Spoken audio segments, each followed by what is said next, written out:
Brutal Russian attack. Early this morning, Russia carried out a massive airstrike against Ukraine's critical infrastructure. Ukrainian authorities counted 704 attacks, including drones and missiles targeting Ukraine's energy and railway infrastructure. While Ukraine and the European Union delay peace negotiations, Russia is not pausing its military operations. Good evening, good afternoon, and good morning. From Berlin, Germany, we begin the 285th live broadcast of Demolishing Myths. Thank you very much for joining us, and please remember to help us with a thumbs up against censorship, as well as through free subscriptions, paid memberships, and our PayPal account. Also, follow us on our social media platforms, and above all, on our recently reactivated TikTok account.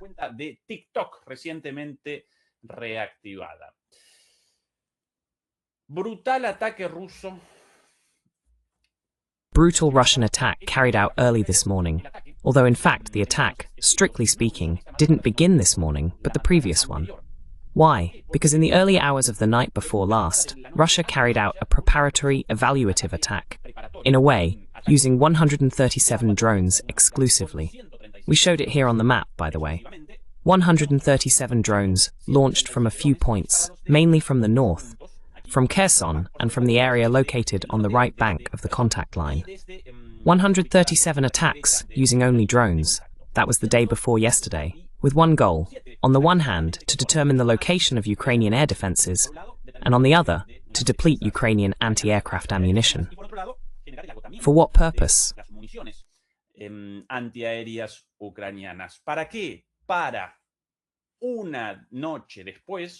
For a night afterward, or a day after that early morning, not the early morning of the day before yesterday, but yesterday's early morning, from yesterday into today, that's when a major political attack began. A main attack, this time with 704 drones and missiles. 704 attacks, of which 585 were carried out with drones. One of them was launched with an Iskander-M ballistic missile, and 29 were carried out, 29 attacks. With cruise missiles, the usual ones, basically, the Iskander-K and KH-101 missiles. This time, the trajectories didn't start only in the north, south, and east of Ukraine, but along the entire line of contact and the entire Russian-Ukrainian border. On the map, the attacks clearly appear across the whole territory, with one main objective above all, the energy and railway infrastructure.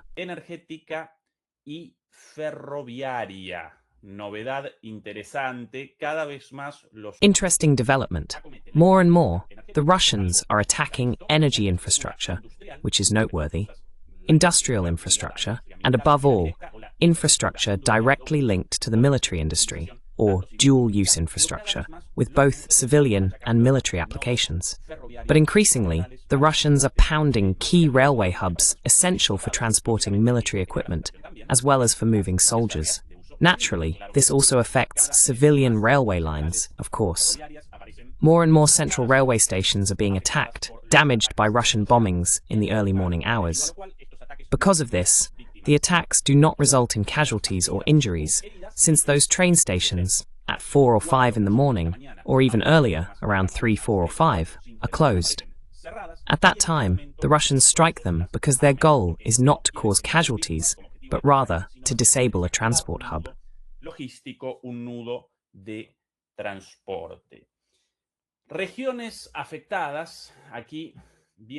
Affected regions, here clearly shown on the map, the multiplicity of targets, regions affected by the attacks, the well-known Ukrainian oblasts, basically provinces or states, or whatever they're called in each country. Well, first of all, the Kiev region, the Chernihiv region, the Lviv region, the Odessa region, the Zaporizhia region, the Dnipropetrovsk region, the Mykolaiv region, and the Kharkiv region, practically the entire Ukrainian territory. Remember that in the most recent attacks, Russia had basically pounded the west, the area located to the left of the Dnipro, toward the west, in nationalist Ukraine, with Lviv as the main urban center. That was the strategy of the attacks, until not long ago. De los ataques hasta hace no mucho tiempo, o bien eso, o bien Either that, or eastern Ukraine, the eastern part of Ukraine, from the Dnieper to the right. That was another of the strategies used by Russia, or just Kiev. Those are the three strategies so far in the attacks. Left, yes, I can show it on the map here if you help me. So far, the air attack strategies, either from the Dnieper to the left, or from the Dnieper to the right, or Kiev exclusively. Well, in this attack, if I remember correctly, if my memory serves me, the second largest, the second most massive since the beginning of the air attacks, the Russians decided to strike the entire Ukrainian national territory, including the western half, as well as the eastern half, and, naturally, also the city of Kiev.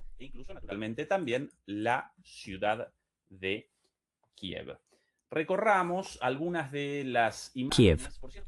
Let's go over some of the images, by the way, quite few of them.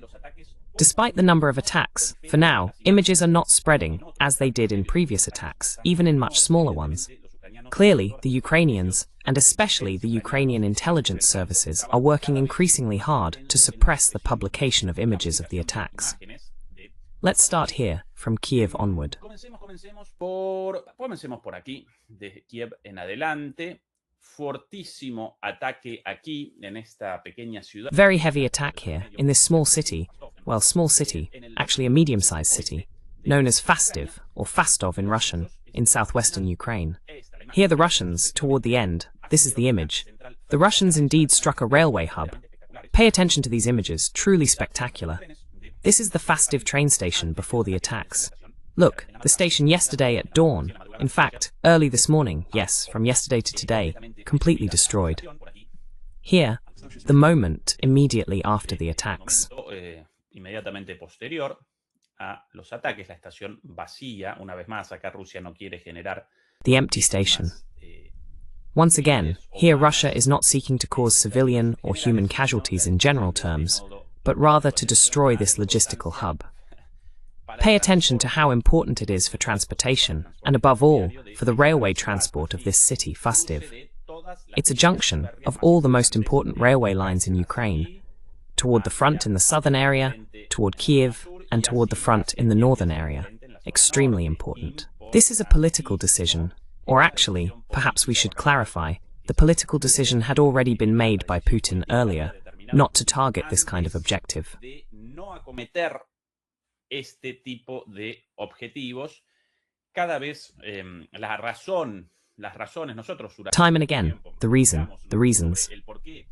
For a long time, we deliberated on why there had been no attacks on Ukraine's critical infrastructure throughout almost 4 full years of war. In fact, at one point, you'll remember, in 2022, I don't recall exactly, late in 2022, Russia's decision for a few days to carry out attacks on Ukraine's energy infrastructure caused a massive blackout at that time. But a few days later, they abandoned that strategy. And honestly, no one, from a military standpoint, could determine the reason for this, because evidently that decision reflected Putin's will not to begin attacks on Ukraine's strategic infrastructure, since such attacks, logically, have negative consequences for Ukrainian military forces, but also for Ukrainian civilians. Militares ucranianos, pero también para los civiles ucranianos, y Putin, como él mismo lo caracterizó hace unos días. And Putin, as he himself described it a few days ago, is carrying out a military operation in Ukraine. That's what he called it. And here, the will of Russia, or rather of the Russians, not to attack the Ukrainian people becomes clear. That's why it was a political decision with no military sense. For 4 years they didn't attack, for example, this train station, which is essential for sending tanks, buses, missile launchers, rocket launchers, armored vehicles and so on, as well as troops to the front lines. Well, finally, after almost 4 years of war, Putin decided, the Russian leadership decided, that they had to carry out these attacks with great caution. That's why the attacks happen at dawn, but attacks nonetheless. Pero atacados al fin. Aquí las imágenes. Here are the images with diesel fuel or gas oil, depending on what it's called in each country. Electric locomotives, although before the war, they represented the main driving force of Ukrainian trains, due to their dependence on the power grid, and the fact that it has collapsed because of Russian attacks. The Ukrainians decided to switch to conventional rail transport, basically using diesel locomotives powered by fossil fuels, the same fuel generally used by trucks, vans, and until not long ago, also diesel cars. Hasta hace no mucho tiempo también por los automóviles diésel. Bueno, aquí una buena cantidad de locomotoras de... Well, here we have a large number of destroyed locomotives, and these are the ones currently in use. So on one hand, the electric railway network is practically collapsed, and on the other hand, there's increasing destruction of diesel locomotives, the only ones currently in service, at least in large-scale operation. This is in Fastiv, not far from Kyiv. More attacks, more attacks. Over here, for example, in the oblast or region of Kryvyi Rih. Here, an energy plant, a thermal power station producing electricity, also using fossil fuels. Here are the images from the thermal plant. Las imágenes en la planta térmica.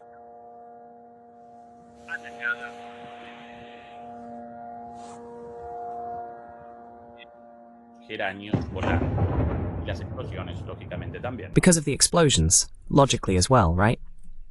Alright, here are more images of the destruction of the power plant, the Salenodolsk thermal power station. The flight of the geraniums. The flight of the geraniums, flying lower and lower. The Russians never stop developing the geraniums, the most widely used drones, and largely the most lethal ones. Although these geranium drones actually, remember, are relatively small in size, with an explosive warhead, in quotes, limited, of up to 100 kilos of explosives, which, well, limited, 100 kilos of explosives. Well, increasingly larger, by the way. They started with 50 kilos of explosives, now already 100 in the more advanced versions, Geranium-3 and others, with even more explosives in the warheads of these drones. In addition, there's the development of jet-powered drones, but these are by far the most widely used ones, the Geranium-2s, which, remember, are direct descendants of the Iranian Shahed-2s, modified and improved by the Russians, with many upgrades and so on. But they never pause in the ongoing development of improvements for these drones. En el desarrollo de mejoras permanentes para estos drones, la última vista de estas mejoras aparece. The latest improvement in these is precisely in flight altitude. In that video, you could see a drone flying quite low, but I remember that this week 2 or 3 videos were shared showing geranium drones flying just over 15 meters above the ground, right? Even lower than a fighter jet during an attack operation, flying right above the surface. Why is that?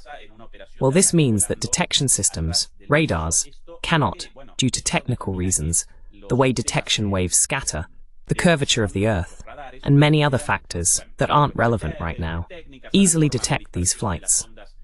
The lower an object flies, the harder it is to detect, and geranium drones are now performing low-altitude flights at about 15 meters above the ground. Vuelos rasantes a 15 metros de la superficie. Sí, una novedad más. The surface, right? One more innovation in these drones, whose main feature, or whose strength, logically, lies in their sheer numbers.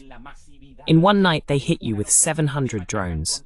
Each one of them on its own doesn't cause a massive explosion like an Oryechnik missile would, but in the daily onslaught of hundreds and hundreds of drones, a devastating effect is produced. This is, for me, without a doubt, Russia's most devastating weapon in the war. The drones, and above all the geranium drones, Iranian technology, or initiated, developed, conceived, perhaps that's the word, by the Iranians. Concebidos, quizás esa la palabra, por los iraníes. Cuidado, porque esta una demostración de... Careful, because this is a demonstration of the rise of the global south, not only in economic terms, but also, and not just militarily, in terms of ingenuity and technical development. And not only from the Chinese with their economy of scale and truly spectacular technological advances. No.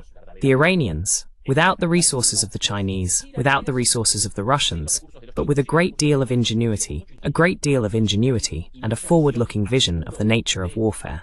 Before long, in fact, already now, they determined that they should bet on small, inexpensive drones. Drones pequeños y baratos. And they developed the Shahed drones, later purchased by the Russians.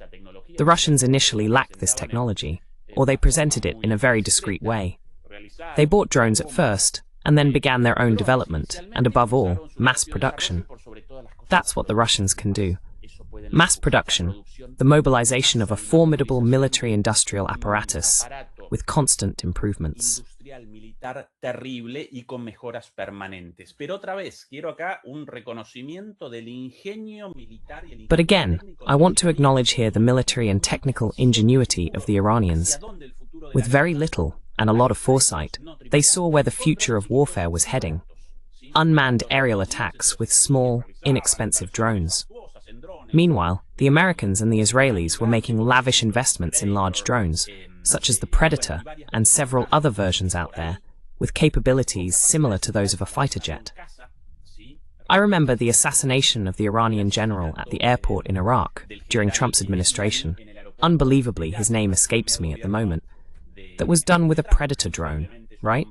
Abandonó mi cabeza en este momento, eso con un dron Predator, ¿sí? Un dron recorriendo los cielos del mundo. A drone flying across the skies of the world, satellite-controlled and capable of carrying out missile attacks from its wings. Well, the Iranians, smarter than that, said, we can't develop technology of that kind, but we can produce small drones. Very effective, very numerous, very cheap. A little drone? Well, not so little.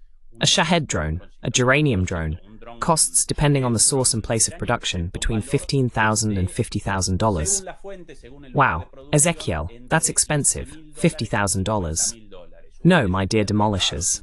$50,000 in Soleimani. You're helping me there. Thanks, for General Soleimani. Me ayudan, gracias por el general Soleimani. El asesinado en Irak de manera ilegal por the one illegally killed in Iraq by the US Air Force through a Predator drone. $50,000. How expensive? Yes, well, for ordinary people. For us, a $50,000 drone is a lot of money. In terms of the military budget, it's nothing, right? I don't even want to recall the cost of a Predator drone or a fighter jet or a missile and so on, each one valued in the millions. But I've already strayed from what I wanted to do. Present the attacks on Ukrainian territory. My apologies for the distraction. Well, thermal power plant, thermal electric plant in Saledonsk or Saledolsk in the Krivoy Rog Oblast.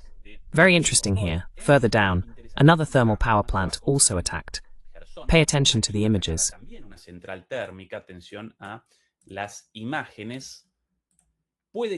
Мы часто говорим «прощай», когда на самом деле хотели бы сказать «до скорых встреч на мятых простынях». Here are the images. There, the affected thermal power plant. This is in Kherson. There, the fire from the impact. This was possibly carried out, unlike the other attacks, with conventional artillery. In this case, they can indeed carry out an attack on a power plant with conventional artillery due to Kherson's proximity to the city of Kherson, on the right bank of the Kherson region. This entire area here has been taken by the Russians for quite some time. So here, another attack on the Kherson thermal power plant. Further north, in Dnipro. We showed Dnipro earlier, the capital of Dnipropetrovsk Oblast. An industrial building was hit. Un edificio industrial afectado. Y las imágenes, más imágenes. And the images, more footage of firefighters, of helicopters putting out the fire, and over here more images of this industrial warehouse. I also saw another video on social media, but anyway, a billboard completely destroyed. Here are the images of these industrial warehouses in the city of Dnipro, the capital of Dnipropetrovsk Oblast. And finally, among the few images released from this attack, because once again, the Russians struck everywhere, not just in these places. Up here, a bit further north, the images of the Russian attacks in Vyshhorod, in northern Kiev, the Vyshhorod power plant, the thermal power station. Central eléctrica térmica. Sí, por lo general las centrales térmicas generan electricidad. Yes, generally thermal power plants generate electricity from gas, above all else, or from coal, sometimes also from diesel fuel. This is in the north of Kiev. Clearly, this completely destroyed plant in the background, along with the voice of someone speaking. And in the background, obviously, the sound of a geranium. Wow, that noise, right? What it makes us feel? Oh, another impact. I didn't remember this. What for us sounds like a small motorcycle, a moped, as we call it in Argentina, a scooter, a little bike with a two-stroke engine. Dos tiempos ahí. Bueno, esto para la gente viviendo esto. Well, this, for people who are living through these situations, must immediately bring something else to mind. That sound of a little two-stroke engine must clearly remind them of the arrival of the geraniums. And in fact, according to some things I've read here and there, the Russians deliberately adjust the engine of the geraniums and present it in such a way that it produces this noise quite explicitly for the psychological effect of this weapon. That little noise like a small motorcycle, a moped, and people obviously frightened by the geranium attacks. Well, what else? What else? What else? What else? ¿Qué más para esta transmisión? Muchas cosas. Many things. For the moment, regarding the attacks, we're going to present this because it's the information available so far. Surely, as the hours go by, more images of the attacks will appear. But secondly, I wanted to show this, a truly terrible, regrettable, sad development. This is the German parliament. Here, a member of the Conservative Party. Here, a parliamentarian from the Greens. Further ahead, here on the left, further ahead.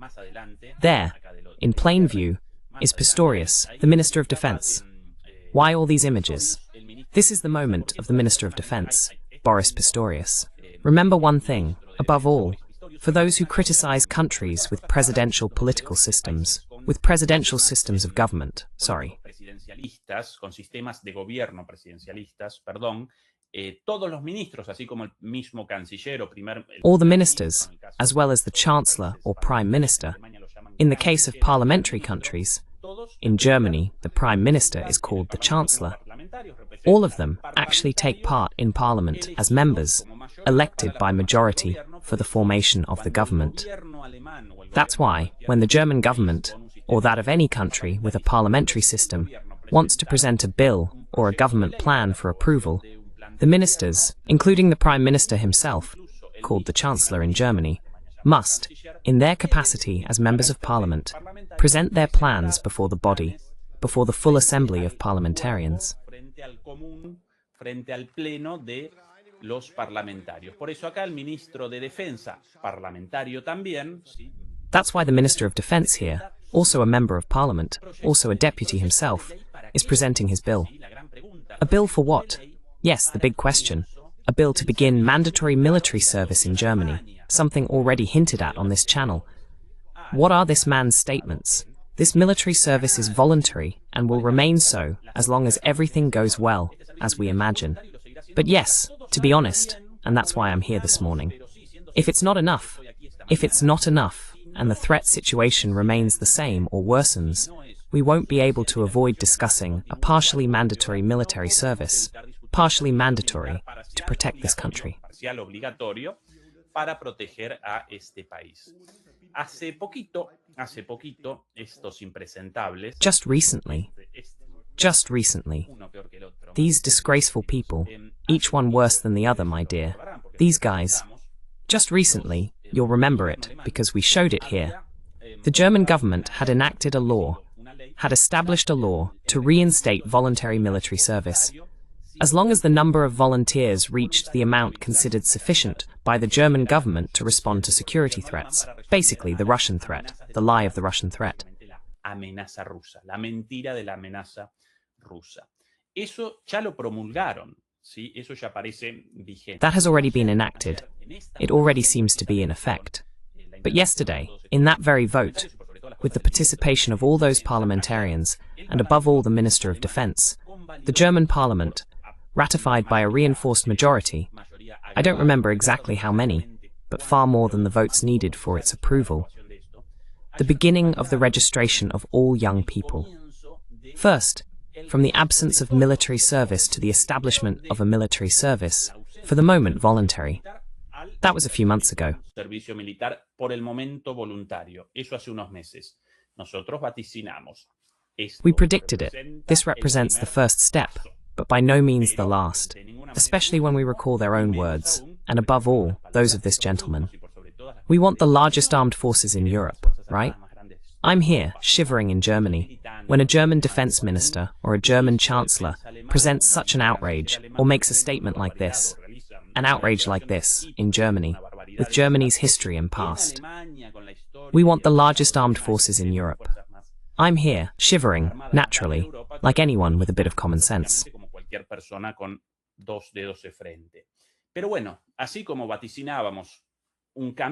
Anyway, just as we predicted a path toward mandatory military service, yesterday they established in this law, approved with more votes than necessary by the way, the mandatory registration of all German youths over 18. So from professional armed forces to professional armed forces plus military service, for now voluntary. And now, one step further, professional armed forces and voluntary military service, plus the registration, not recruitment, excuse me, of all 18-year-old young men. Quite sexist, by the way, the law in that regard. Registration of all youths over 18, and mandatory medical examination for all of them. Y revisación médica obligatoria para todos ellos. Y ya, en esto los alemanes muy rápidos, papás. And now, on this, the Germans are very quick. Parents, friends of mine, with teenage children, young ones, have already started receiving summons for the mandatory medical exam for kids born after 2008, if I remember the date correctly. And that, 2008, roughly means that from 2008 to 2025, it's about 16 years, more or less. From that point on, everyone is registered, and all of them must undergo a medical exam as a preliminary step to mandatory military service. Once again, right? They just passed the law yesterday. But obviously, if these friends of mine with teenage children have already received the letters, the summons were sent out earlier. Once again, not for recruitment, but for registration in a national registry and the medical exam, right? The medical exam to determine, well, who can, who can't. Sí, el examen médico para determinar, bueno, quién puede, quién sí, quién no. Paso previo hacia. Preliminary step. That's it. That's it. Finally, guys, you're reacting well. Good for all of you, young people. Good. You're finally waking up. When are they going to call you to war? At last, boys, we'll go with you to the ends of the earth on this. Yesterday, quite spontaneously, there were many demonstrations. The official demonstrations were recorded at noon yesterday in Germany, but later, at night, there were many more demonstrations, not far from my house actually, here in the Kreuzberg neighborhood, Oranienstraße. Here young people gathering spontaneously, all youngsters, kids, against this madness, against this Nein zur Wehrpflicht, no to compulsory military service. That's very close to a place where I used to teach not long ago, near Café Coty. En el cual yo presentaba mis clases hace no mucho, ahí cerca del Café Coty. Mis exalumnos recordarán esas esquinas seguramente. My former students will surely remember those scenes. Well, here are the demonstrations. We're beginning, demolishers, to witness defining moments regarding the future of Europe and the future of Eurasian and global geopolitics. About this, we have said it many times here, many times alone, as well as together with Fernando Moragon and Antonio Aguilar. This is what European leaders want. They want a direct war against Russia. Madness. And at some point, that desire was bound to collide with the widespread rejection of war and military mobilization among European societies. Of course, until now, the protests against the war, for peace, have really lacked mass participation. Contra la guerra por la paz realmente carecían de masividad. Las poblaciones, las sociedades europeas aparecen. Populations, European societies, appear drowsy, apathetic, passive, skeptical. But the moment European countries begin to call for military service and war, that's when societies would react, slowly but eventually. We predicted this here, both myself and Fernando Morrigan and Juan Antonio Aguilar. Well, in Germany we're beginning, thank heaven, to witness this. Demonstrations against this madness. And how good, how healthy for a society that young people reject this madness. How good that they reject the policies that directly affect them and seek to send them off, or at least with that intention, as cannon fodder, to a certain death in an unnecessary and senseless war, devised by the ruling classes, nothing more and nothing less. Elaborada por las clases dominantes, nada más y nada menos. Por aquí algunas imágenes más de las manifestaciones. Here are some more images from the demonstrations. Well, this is throughout the day. These are the demonstrations from yesterday during the day. Let's fight for our future. Sorry for insisting so much on this issue of the demolishers, and for showing so many images. But this, for me, brings enormous hope after 4 years of struggle, because that's our job here, from this trench, to fight against war, against death, for peace. And really, beyond the demolishers, the fact that a growing, though still small part of society is joining us, that young people are finally beginning to reject this madness, truly makes me happy. A mí me congratula, sinceramente. Para mí genera, me acomete la emoción, sinceramente. For me, I'm overcome with emotion, honestly. This is what's needed. This is the kind of youth we need. Not the youth manipulated and dumbed down by the garbage on social media, but this one. The youth that's mobilized, participating democratically, rejecting war for a better, less warlike society. Sorry. I also have a little son here in Germany. So, well, bad news, bad news. I'm human too. Sorry, it's crushing. Sometimes I can't just make critical and objective analyses. Sometimes I'm also overtaken by passion and emotion.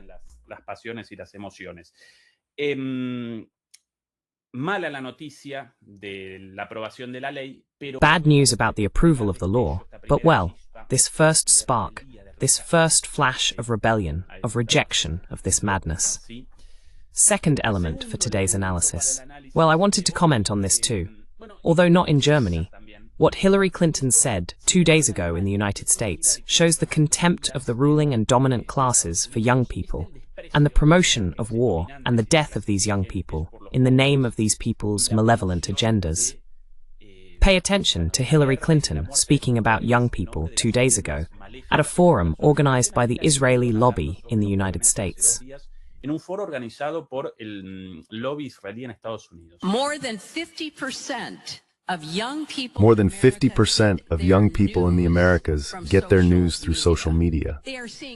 They're watching short videos, some fully produced, others that don't actually show what they claim to. And that's where they get their information. That's where they were learning about what happened on October 7th and what took place in the days, weeks, and months that followed. There are many young American Jews who don't know the history and don't understand it. Well, the unpopular former presidential... Well, there's the analysis by an influencer, if I remember correctly, on Instagram. En Instagram, esta es la visión de Hillary Clinton de los jóvenes. Los jóvenes estúpidos... This is Hillary Clinton's view of young people, stupid young people. Why? Because they reject genocide. They rejected and continue to reject Israel's genocide against Palestine.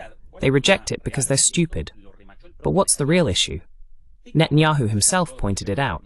TikTok, beyond all its harmful effects as a Chinese social network, unlike all the major social networks used in the West, including this platform where we broadcast, imposed brutal censorship on images taken by Palestinians themselves in Palestine, showing the atrocities carried out by Israel against women, children, civilians, and everyone else. Mujeres, niños, civiles, y todo el mundo, ¿sí? Y todo el mundo ubicado en ese lugar. And everyone located in that part of the earth. No, those videos were rejected. Those images were rejected by Facebook, by Instagram, by YouTube, by Google. A bit less, though not entirely, and a bit less by X, Elon Musk's platform, because of his stance.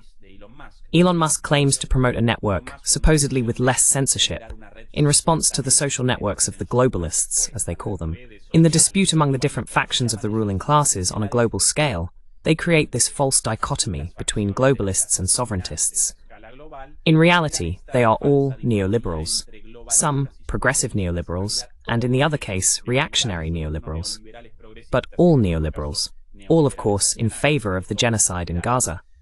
Todos, por cierto, a favor de el genocidio en Gaza, pero bueno, como Elon Musk supuestamente en contra de los globalistas quiere una... Anyway, since Elon Musk, supposedly against the globalists, wants a social network with less censorship, he also imposes censorship, but a bit less than the others. Some of those images from Gaza appeared there, but above all, those images appeared on TikTok.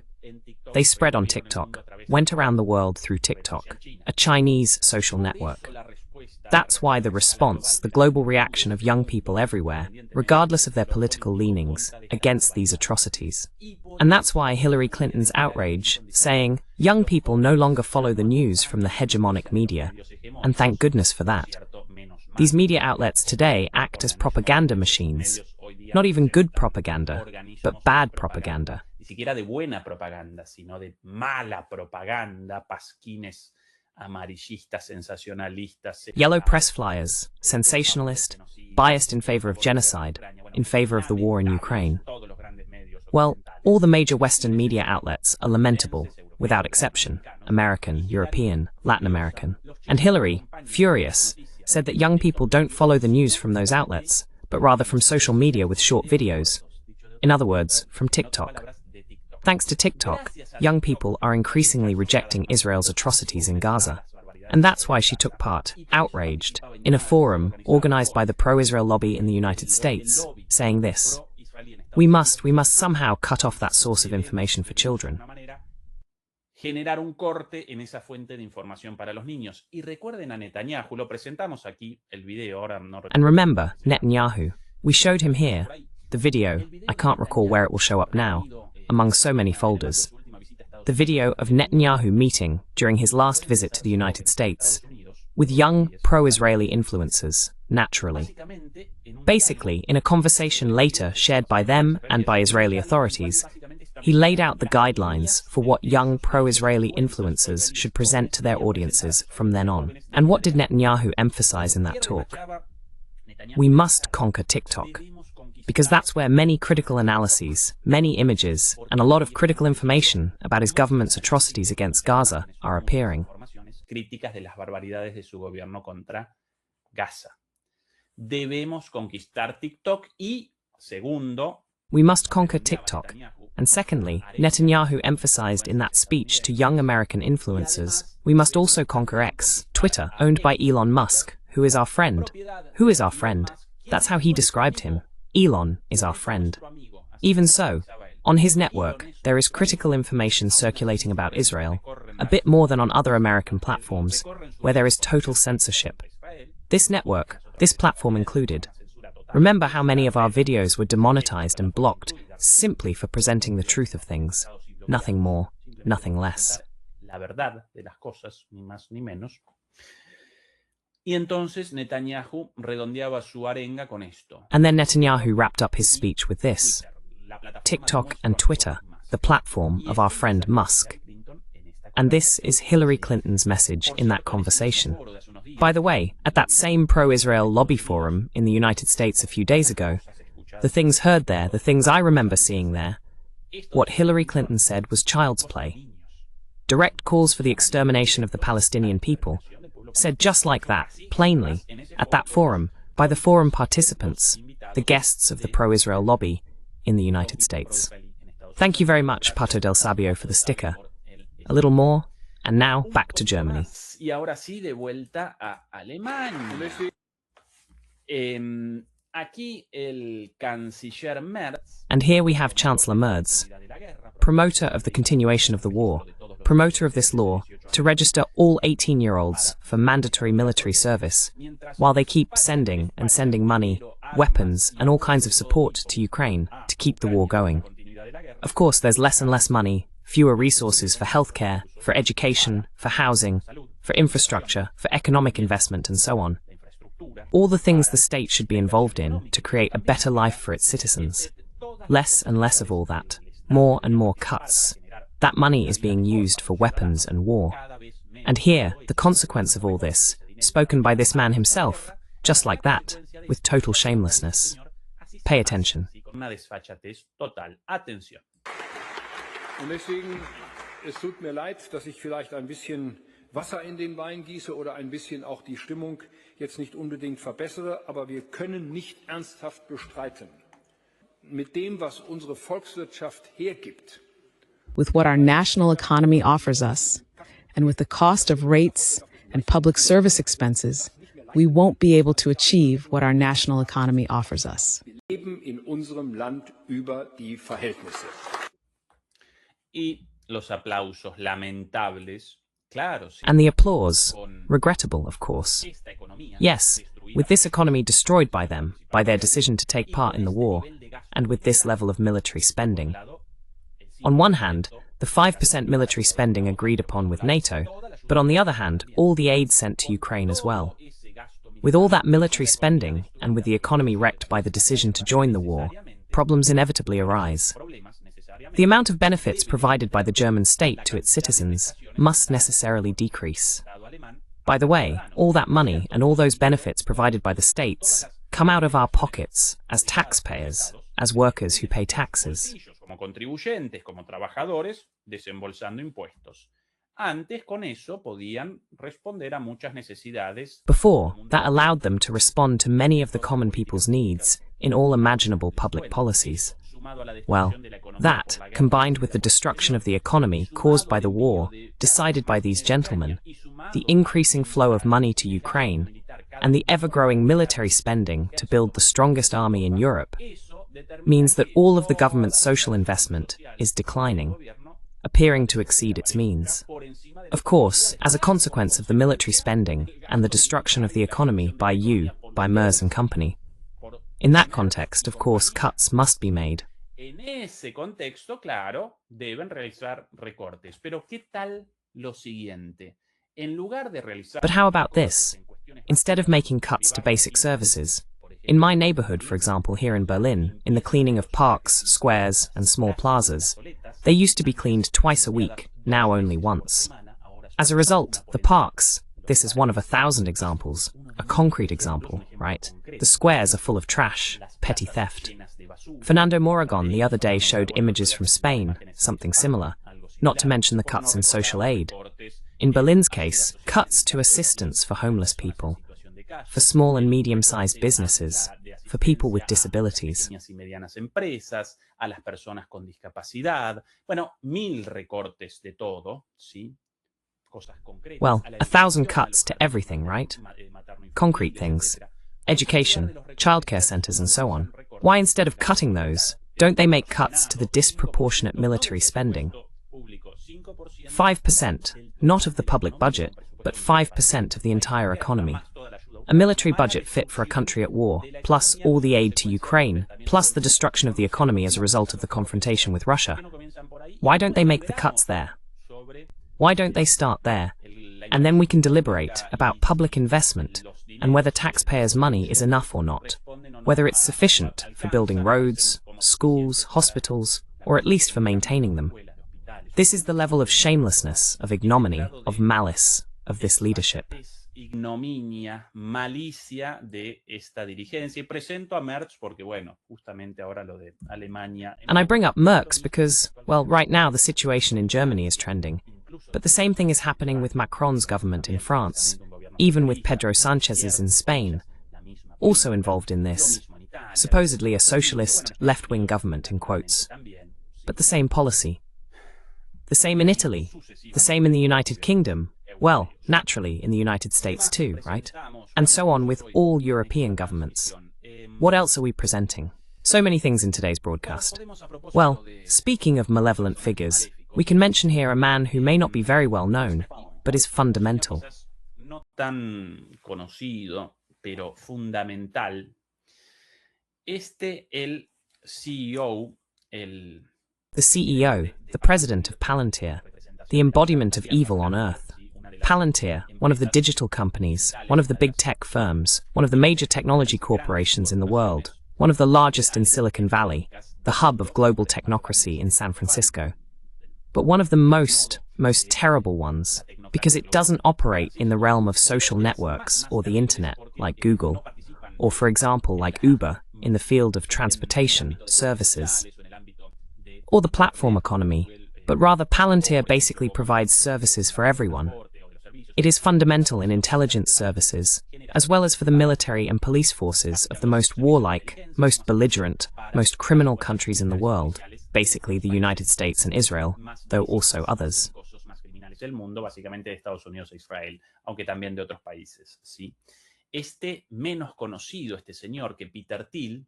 This man, less well known, who is Peter Thiel's friend, Peter Thiel, the founder, is in charge of Palantir's operations, right? And here are some of the things he said 2 days ago at a conference known as the Deal Book Summit, a sort of book fair also organized by the New York Times. There he answered some questions, always very prominent, very arrogant, very provocative. Pay attention to the outrageous things he said. Atención a las barbaridades dichas por este señor. Recuerden el rol de Palantir. Remember the role of Palantir, for example, in determining Israel's bombing targets in Gaza, as well as, well, the targets in Yemen. Likewise, they are surely also involved in the intelligence behind the attacks on boats in the Pacific, and in the repressive policies within the United States itself. Well, all of it carried out with Palantir's artificial intelligence, increasingly resembling an evil corporation, among many others, but this is one of the most important ones.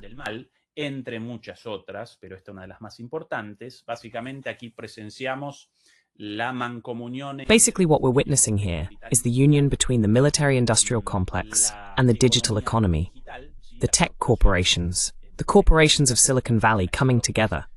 Well, naturally, Wall Street should also appear there as the third pillar of this conglomerate of corporations aimed at world domination. Basically, that's the goal. And he presents it just like that, plainly, right? Just throwing it out there. I'm doing the translation, unfortunately, without subtitles or with English subtitles.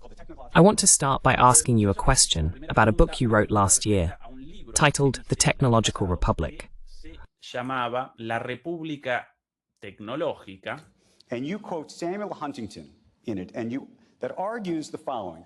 Y en ese libro citas a Samuel Huntington. And in that book, you quote Samuel Huntington, a geopolitical analyst and internationalist, a very important and renowned theorist of international relations now deceased, the creator of the concept of the clash of civilizations.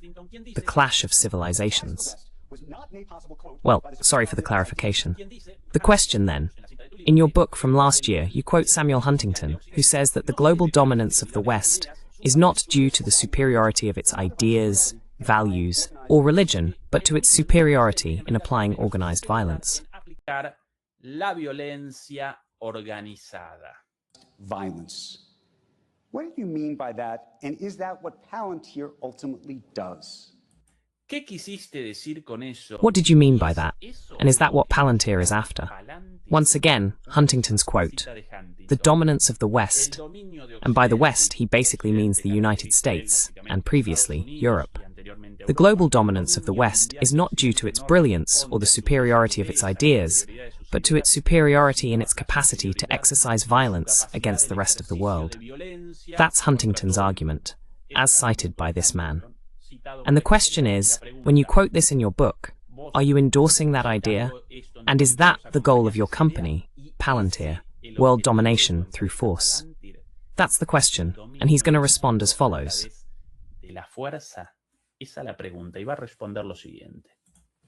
Well, I think one of the most interesting about that... Well, I think one of the most interesting things about that statement is that it's indisputable and obviously true. Bueno, creo que lo más interesante de esa cita es que es... Well, I think the most interesting thing about that quote is that it's undeniably true. And then the journalist's follow-up question, the interviewers, oh, so you think US dominance has nothing to do with the superiority of American ideas? It only has to do with the violence exercised by the United States. Solo tiene que ver con la violencia ejercida por Estados Unidos.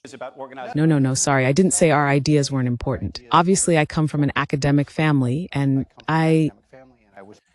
Responde Karp replies, No, I didn't say our ideas weren't important. I come from a family of academics, and in fact I had started an academic career until I realized it made no sense, and that it was better to start companies like Palantir.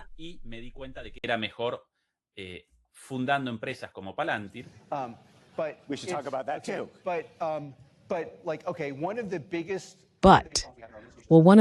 problems we have in our academic institutions, especially in the elite ones, is that our ability to organize in violence was inferior.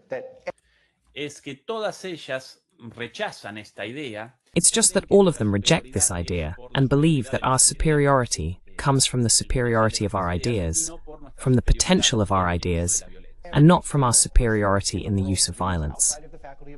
And everyone outside Harvard, especially our enemies in the world, knows that this is true. Nuestros enemigos en el mundo saben que esto es verdad.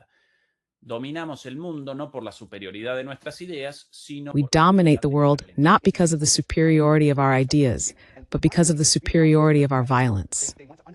Of Western values, which are meritocracy, rule of Y todos ellos rechazan esto. And all of them reject the discussion about this because they want to attack our system of Western ideas. They want to attack the moral superiority of the West based on meritocracy, the rule of law, or the rule of law. And those Western values create the conditions for our superiority on the military level. Superioridad en el plano militar. Bueno, la argumentación bastante. Well, the argumentation, quite. Huntington's. No, Huntington's. Huntington, beyond anyone's personal opinions about him, about Samuel Huntington, a theorist of international relations, undoubtedly lucid and necessarily worth reading. In my international relations classes, we obviously presented his texts, naturally we deliberated, we even criticized him, but from a reading-based perspective. Without a doubt, an intelligent theorist. This man, on the other hand, is a complete nobody, a total fool, and moreover, a malicious one. Regarding Peter Thiel's obsession with the Antichrist and so on, they, the Antichrist, the owners of these tech corporations, devoted to the destruction of innocent lives and the domination of the world, fortunately in decline. The argument of this man is, oh no, in American universities we don't want discussion about this, but still our values are the best. Meritocracy, the rule of law, democracy, and all these self-congratulatory nonsense. The true part of all this, Huntington's part basically, is that the primacy of the United States, its dominance over the world, stems from its capacity to use violence, not from the superiority of its ideas. La violencia, ¿no? A la superioridad de sus ideas, ¿sí? Pero este señor lo presenta así y después, básicamente. But this man presents it like that, and then, basically, his company openly responds to this. The exercise of violence, in this case through artificial intelligence for police and military intelligence tasks, such as detecting the supposed targets of Israeli bombs in Gaza, among many other atrocities carried out by this man. I was going to present quite a few more things, but we're already rounding up to an hour and 10 minutes. So we'll present them tomorrow in our talk with Fernando Moragon. Así que las presentamos mañana en nuestra charla con Fernando Moragón. Ayer, por cierto, realizamos la charla 300. Yesterday, by the way, we held our 300th talk with Fernando Moragon and Juan Antonio Aguilar, who in half an hour will start his show on our sister channel, MP Geopolítica. Don't miss it. Yesterday, we did the 300th talk with questions and answers. Your questions and our answers. Really, really good ones. If someone couldn't join that broadcast, if you couldn't watch it at home, don't miss it. It's available on our channel, in the playlist. In half an hour, as I said, Juan Antonio Aguilar starts, and we'll be back here tomorrow, as every Sunday, together with Fernando Moragon. Ayúdennos, por favor, con el pulgar arriba, con las suscripciones, con los comentarios. Please help us by giving a thumbs up, subscribing, and leaving comments. Every interaction with the platform increases visibility and therefore reduces the likelihood of censorship. Through demonetization, the form of censorship massively chosen by YouTube, many of our videos are demonetized or directly censored just for presenting critical analyses within YouTube's own policy framework. But sometimes they end up saying, no, this is too critical, too subversive, too anti-system. Demasiado subversivo, esto demasiado antisistema afuera. Entonces ustedes nos ayudan a nosotros. So, you help us fight that censorship with a thumbs up, with comments, with subscriptions. And whoever wants to support us, whoever wants to give us a hand through memberships, the paid ones, or through PayPal, that's great. Join us as well on our other platforms, on Facebook, on TikTok, above all. And well, we'll wrap it up here. Thank you so much for being with us. Our star moderator, as always, Beatriz Pulido. A huge kiss, and to all our demolishers, see you tomorrow. We love you very much. Bye. Hasta el día de mañana, los queremos mucho. Chao.